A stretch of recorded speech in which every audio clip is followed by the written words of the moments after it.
Okay so अब देखते हैं नेक्स्ट क्वेश्चन। क्वेश्चन क्या है, if cos into A plus two B is equal to 0 and cos b minus A is equal to root three by two, जहां पे आपको दे रखा है ए प्लस टू बी 0 और 90 के बीच में और इक्वल भी है, तो b माइनस ए क्या है 0 और 90 के बीच में सिर्फ इक्वल भी हो सकते हैं। Then find cosec 2a plus b, आप तुम्हें cosec 2a प्लस b की वैल्यू फाइंड करनी है। सबसे पहले मैंने क्या कहा था, जो गिवन है तुम उसका यूज करोगे। तुम्हें क्या गिवन है, तुम्हें गिवन है cosec a plus two B किसके इक्वल है, 0 के इक्वल है। क्या है, cosec a plus two B किसके इक्वल है, 0 के इक्वल। तो आप एक चीज बताओ मुझे, सॉरी cos है ये, अब एक चीज बताओ, cos की वैल्यू 0 कब होती है, जल्दी से बताओ, cos की वैल्यू 0 कब होती है। हम 0 से 90 के बीच, 0 से 90 तक ही बात कर रहे हैं कि आपके जो हम एंगल्स की बात करी है, हमने क्या करी है 0 से 90 तक बात करी है, तो हम वहीं तक ही बात करेंगे। तो बताओ cos की वैल्यू 0 कब आती है, cos की वैल्यू 0 आती है cos 90 में। यस, cos 90 डिग्री 0 के इक्वल होता है। तो अगर मैं दोनों को कंपेयर करूं तो a प्लस टू बी किसके इक्वल हो जाएगा, a प्लस टू बी मेरा 90 डिग्री के इक्वल हो जाएगा। किसके इक्वल हो गया, 90 डिग्री के इक्वल हो गया। मैंने इसको मान लिया फर्स्ट इक्वल।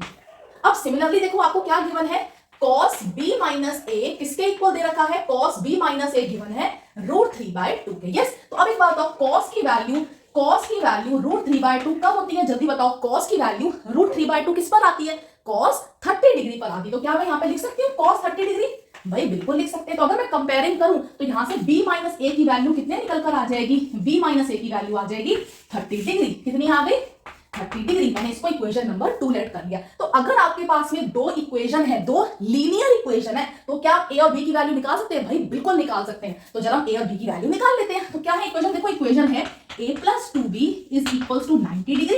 इसको जरा सही से लिख लेते हैं, यहां लिखेंगे minus a plus b is equal to 30 degree. Yes, देखो कौन सा कोफिशिएंट, हम कौन सा वेरिएबल ले, a ले या b ले। यहाँ पे a के कोफिशिएंट सेम है तो हम क्या लेंगे, हम a ले रहे हैं। तो देखो साइन यहाँ प्लस है या माइनस का है, तो क्या करते हैं, जब साइन ऑपोजिट हो तो ऐड करते हैं। तो यहाँ लिखेंगे फर्स्ट इक्वेशन थी, ये सेकंड इक्वेशन थी, तो क्या लिखेंगे, adding equation number 1 and 2, adding equation 1 and 2। So क्या होगा, देखो a plus two B minus a plus b is equals to 90 plus 30। Yes, तो इस किससे, इस a से ये a cancel, 2b plus b is what 3b। तो कितना होगा, 90 plus 30 is 120। This implies b की वैल्यू कितनी आ गई, b की वैल्यू आ गई 40 डिग्री। b की वैल्यू कितनी आ गई, 40 डिग्री। तो क्या यहाँ पे आप किसी भी इक्वेशन में वैल्यू पुट कर सकते हो, भाई बिल्कुल कर सकते हो। तो लेट्स सपोज करो मैं सेकंड इक्वेशन में वैल्यू पुट कर रही हूँ, putting the value of b in equation number 2। तो इक्वेशन नंबर 2 क्या थी, minus a plus b is equals to 30 degree. तो यहां से b कितना है, b आया है मेरे पास 40 डिग्री, b कितना आया 40 डिग्री।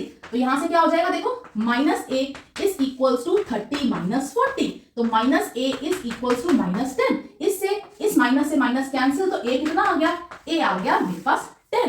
a कितना आ गया 10। लेकिन अब आपको निकालना क्या है, आपको निकालना है cosec 2a प्लस b की वैल्यू। तो क्या आपके पास a और b आ गए हैं, तो क्या आप यहाँ पे पटक सकते हो, भाई बिल्कुल वैल्यू पटक सकते हैं। तो क्या होगी, देखो मैं इसको रब कर देती हूँ, यहां से इसको मैं रब कर देती हूँ, तो क्या आ जाएगी, देखो cosec